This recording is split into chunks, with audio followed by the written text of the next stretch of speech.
Welcome back to سیاسی شطرنج. ہمارے ساتھ فیاض الحسن چوہان صاحب موجود ہیں اور اب کچھ سیاسی سوال میں آپ سے پوچھنا چاہتا ہوں. فیاض صاحب, کل آپ کا بیان آیا تھا کہ چیئرمین پی ٹی آئی کی جانب سے مذاکرات کی دعوت صدی کا سب سے بڑا مذاق ہے. آپ کو نہیں لگ سکتا کہ سر اس وقت جو الیکشن کی صورتحال اور جو اکانومی کی صورتحال ہے, اگر یہ پولیٹیکل پاورز ایک آج بھی نہ ہوئیں تو خطرات بہت بڑھ جائیں گے سر؟ ایک نہیں ہونا چاہیے سر انہیں. کہ اس نے میرے قتل کے بعد جفا سے توبہ, ہائے اس زود پشیماں کا پشیماں ہونا, 900 چوہے کھا کے بلی حج کو چلی, ملک کی فوج کی عزت اور وقار کا جنازہ نکال کر ملک کے اداروں کی عزت اور مرتبت کا ملیہ میٹ کر کے اپنے ہزاروں کارکنان کے خاندانوں کی معیشت اور معاشرت کو تباہ کر کے ملک کا اکانومی کا دیوالیہ نکال کے 1.5 سال میں ملک کے اندر قتل و غارت گری کا ماحول گرم کر کے ملک کے اندر تحریک فساد فی الارض اپنے عروج پہ پہنچا کے ملک کے اندر ماؤں بہنوں بیٹیوں کو جیلوں کے اندر گالا سڑا کے ملک کے اندر عدلیہ کے ججوں کی ماں بہن ایک کر کے ملک کے اندر ہر قسم کی تباہی و بربادی کر کے آپ کہیں کہ اب آ جاؤ, آؤ بیٹھ کے ہم مذاکرات کریں, اور اس وقت آپ کو بچہ بچہ سمجھاتا تھا اور آپ کی ٹھوڑیاں پکڑتے تھے پارٹی کے اندر بھی اور پارٹی کے باہر بھی کہ جناب بیٹھ جائیں مذاکرات کر لیں. کہتے تھے میں کیوں مذاکرات کروں؟ ایک نہیں 20 کلپ سوشل میڈیا پہ موجود ہیں جی ہاں, کہ صاحب بہادر کہتے تھے کہ go to hell on my foot. میں کیوں کروں؟ میں کیوں فوج کے ساتھ بیٹھوں؟ میں کیوں آئی ایس آئی کے ساتھ بیٹھوں؟ میں کیوں زرداری کے ساتھ بیٹھوں؟ میں کیوں نواز شریف کے ساتھ بیٹھوں؟ میں کیوں مولوی فضل الرحمان کے ننگے گندے نام رکھ کے جناب اس کے ساتھ بیٹھوں؟ اس وقت تو اوئے توئے کی سیاست مجھ سے بھی کروائی, ساروں سے کروائی, خود بھی کی. اس وقت تو لوگوں کی استشالنے کی سیاست, اس وقت تو اداروں کو. آپ کیا دیکھ کر بیوقوف بن گئے تھے سر؟ سر ہم تو 16 سال سے ڈسپلن کے ہم بیوقوف تھے. ہم تو ڈسپلن کے بیوقوف تھے. ہم تو ایک جسے کہتے ہیں نا کہ پارٹی کی رولز اینڈ ریگولیشنز کے اور وفا کے بیوقوف تھے نا. ہم تو وہ بیوقوف بنے ہوئے تھے کہ یار ایک وفا کرنی ہے, لوگ انگلیاں اٹھائیں گے وہ جی دیکھو. اور پھر پارٹی کے ہم پابند تھے ایز اے ایم پی اے. جب کوئی پارٹی چھوڑتا ہے M N A M P A تو وہ لوٹا ہوتا ہے, لیکن جب وہ نہیں ہوتا تو اس کی مرضی ہے. آپ کسی بھی پارٹی کے اندر جا سکتے ہیں, آپ کوئی پارٹی جوائن کر سکتے ہیں, لیکن جب آپ اس کے پلیٹ فارم سے M N A M P A ہوں تو پھر آپ پابند ہوتے ہیں کہ یار چیزیں ڈسپلن کے ساتھ چلنی ہیں. تو میں یہ سمجھتا ہوں کہ یہ ساری مارا کرنے کے بعد تو کہتے ہیں نا تمیز لگی پھٹنے تو خیرات لگی بٹنے, ٹھیک ہے نا. تو اب آپ کہیں کہ جناب اب آؤ بیٹھ کے, تو میں یہ سمجھتا ہوں کہ یہ دیر ہو گئی ہے چیزوں کی, ٹو لیٹ. اب یہ جو کیا ہے وہ بھگتنا ہے. اور اس پہ میں ایک اور چیز آپ کو بڑی امپورٹنٹ بتا دوں. اگر تو آپ پاکستان کو رول آف لا کے تحت اور امپاورمنٹ آف لا کے تحت چلانا چاہتے ہیں تو امریکہ کی مثال آپ کے سامنے ہے, جہاں سے پارلیمانی سسٹم, جمہوریت, لا رول آف لا اور امپاورمنٹ آف لا آئیڈیل ہے. 4 جنوری 2021 کو ڈونلڈ ٹرمپ کے حامیوں نے ایگزیکٹلی ہماری طرح کا ایونٹ کیا, لیکن ہمارا 1000 گنا زیادہ تھا, وہ 1000 گنا لیس انٹینسٹی کا تھا.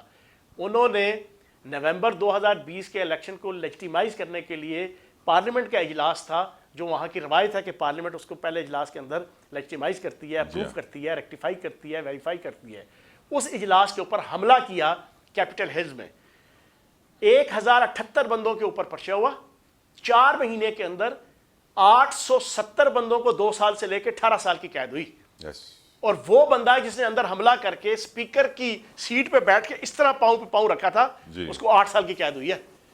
ہمارا تو 1000 گنا بڑا جناب انٹینسٹی کا جناب ہمارا ایونٹ ہے. ایک نہیں ہے, پورے پاکستان کے اندر سینکڑوں فوجی تنصیبات. تو کہنے کا مقصد یہ ہے کہ ان کو منطقی انجام تک پہنچنا چاہیے. ٹھیک, اب بلہ بیلٹ پیپر پہ نہیں ہوگا, راجہ ریاض بھی کہہ چکے ہیں.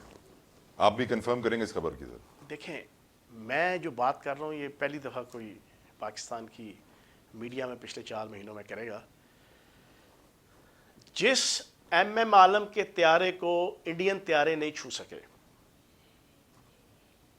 جس ہمارے شہیدوں کو نشان حیدر کے شہید ہو گئے یا اس سے نیچے کے تمغوں کے شہید ہو گئے, ان کو دشمن کی فوج کے گولے بارود اور فوجی نہیں چھو سکے, ان طیاروں کو, ان شہیدوں کے مجسموں کو بلے کے ذریعے توڑا گیا. بلے کے ذریعے جگہ جگہ پورا 9 مئی کو جتنی خونریزی, قتل و غارت گری, غنڈہ گردی, بدمعاشی, ریاست کے خلاف, شہداء کے خلاف, رٹ آف اسٹیٹ کے خلاف جتنی بدمعاشی ہوئی, ٹی وی چینلوں پہ بلوں کے ذریعے سے ہوئی.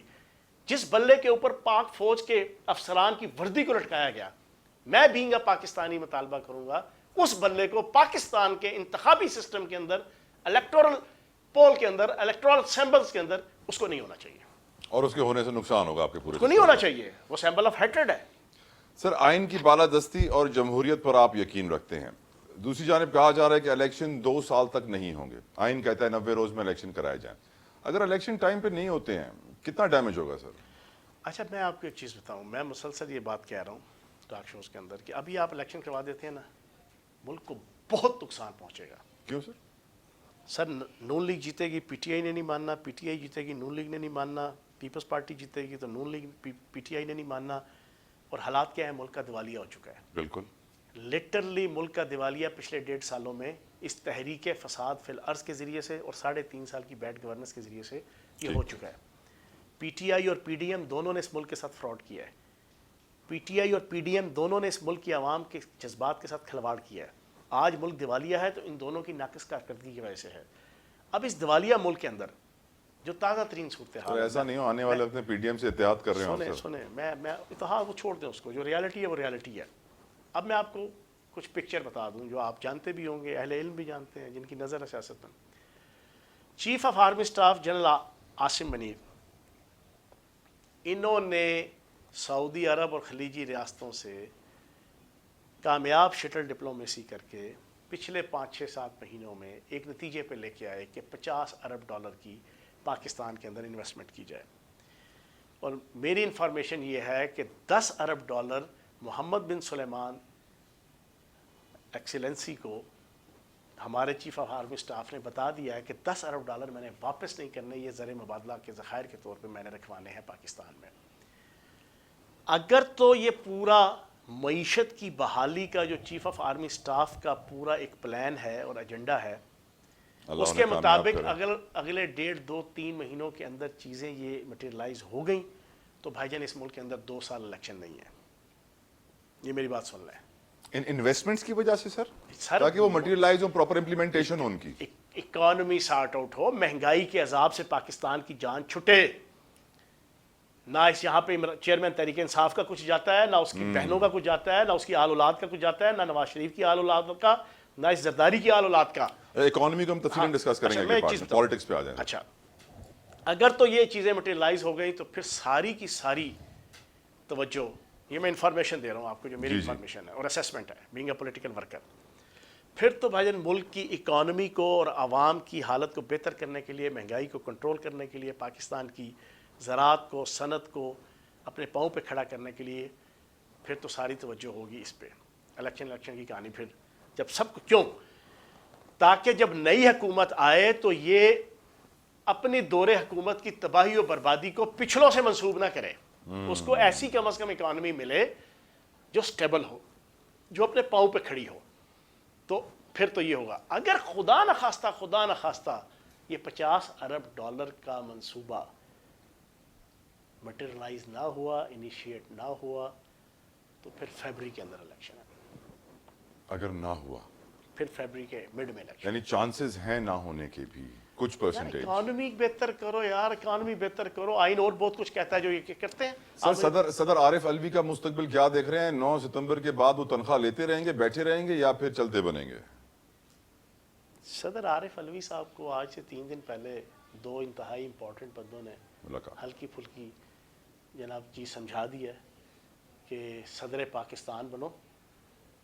پی ٹی وی پہ حملہ کرنے والے اور کراچی کی سڑکوں پہ ٹریفک جیم کرنے والے اور بند کرنے والے عارف الوی مت بنو. تو مان گئے, وہ سن لیا انہوں نے؟ ماننا پڑے گا, ماننا پڑے گا. جو دوائیوں کا سکینڈل ہے نا, جس پہ پی ٹی آئی کا ایک وفاقی وزیر قربانی کا بکرا بنا دیا گیا تھا, وہ تو بیچارہ ویسے ہی مارا گیا. اس کے پیچھے اصل میں ایک retired general, chairman Tehreek Insaf, اور صدر عارف الوی, جن کے رشتہ داروں کی فارماسوٹیکل فارمز ہیں. تو وہ سی چیزیں ہیں جس پہ کوکلا چھپاکی جمعرات آئی ہے, جیڑا آگے پیچھے دیکھے اسی شامت آئی ہے والا کھیل ابھی صدر صاحب کے ساتھ بھی کھیلا جا رہا ہے. بریک پہ جانے سے پہلے آخری سوال. آج نگراں وزیر اعظم کاکڑ صاحب نے بیان دیا کہ انہیں کوئی اسٹیبلشمنٹ کی طرف سے ڈکٹیشن نہیں مل رہا. وڈ یو اگری سر؟ یار اسٹیبلشمنٹ کس ملک کے اندر اسٹیبلشمنٹ نہیں ہے جی؟ آپ مجھے جتوئی صاحب بتائیں. ہر ملک میں، اور ہر ملک میں ڈکٹیشن ہے سر. آپ کی اطلاع کے لیے عرض ہے کہ امریکہ کے جو کوئی 54 یا 55 صدر ہیں نا، جی. ان میں سے 35 ریٹائرڈ کیپٹن، کرنل اور میجر ہیں، اور لوگوں کو پتہ ہی نہیں ہے. یہاں پہ ہمارے یہ جاگیردار، وڈیرے، سرمایہ دار، نوسر باز سیاستدان جمہوریت کے نام پہ کھلواڑ کرتے ہیں اور لوگوں کو کہتے ہیں جی آرمی کھا گئی، آرمی کھا گئی، اسٹیبلشمنٹ کھا گئی. اور بھائی ہر دنیا کے ملک کے اندر اسٹیبلشمنٹ ہے. آپ بتائیں مودی کو کون لے کے آیا ہے؟ اس جاہل کو، اس بچر کو، اس ان پڑھ کو، اس چائے فروش کو انڈین اسٹیبلشمنٹ لے کے آئی ہے. اس کا ایجنڈا تھا. اس کا عالمی اسٹیبلشمنٹ کے ساتھ آج سے 10 سال پہلے انٹرنیشنل لیول پہ پاکستان کو، مسلمانوں کو، کشمیر کو تحت کرنے کے لیے ہر ملک کی اسٹیبلشمنٹ ایک رول پلے کرتی ہے. وہ اس ملک کی اسٹیبلشمنٹ ہوتی ہے. معیشت پہ آپ سے تفصیلاً سوال پوچھنے ہیں. مستقبل کیا ہے؟ کیونکہ آئی ایم ایف نے منع کر دیا ہے کہ بجلی سستی نہ کرو. یہ آئی ایم ایف کا دلدل ہمیں کہاں لے کے جا رہا ہے، اور ہم کب اس دلدل سے نکلیں گے، کیسے نکلیں گے، پوچھیں گے فیاض الحسن چوہان صاحب سے اس بریک کے بعد. آپ ہمارے ساتھ رہیے.